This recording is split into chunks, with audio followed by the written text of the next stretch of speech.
Hi friends, welcome to my channel. Srisailam Mallanna క్షేత్రం మహాశివరాత్రి బ్రహ్మోత్సవాలకు సిద్ధమవుతోంది. ఈ నెల 8 నుంచి 18 వరకు బ్రహ్మోత్సవాలను వైభవంగా నిర్వహించనున్నారు. ఈ బ్రహ్మోత్సవాల ఏర్పాట్లపై మంత్రులు ఆనం రామనారాయణ రెడ్డి, అలాగే బీసీ జనార్దన్ రెడ్డి, వంగలపూడి అనితలు సమీక్షించారు. బ్రహ్మోత్సవాల్లో సామాన్య భక్తులకు ప్రాధాన్యం ఇస్తామని, దర్శనం క్యూ లైన్లలో భక్తుల కోసం అల్పాహారం, పాలు, బిస్కెట్లు, మంచినీళ్లు అందిస్తామన్నారు.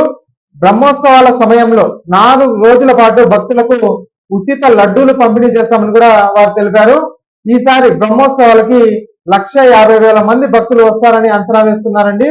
శ్రీశైలానికి వాహనాల్లో వచ్చే భక్తులకు ఇంకో తీపి కబురు అయితే చెప్పారు.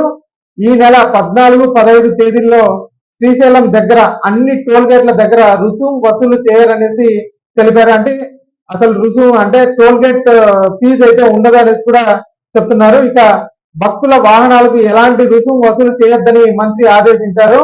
విఐపి దర్శనాలు కూడా వచ్చే వారికి టైం స్లాట్ పాటించాలనేసి వారైతే చెప్పారు. అలాగే ఆన్లైన్ లో నమోదు చేసుకున్న శివ సేవకులకు కూడా ప్రత్యేక గుర్తింపు కార్డులు జారీ చేయాలని సూచించారు.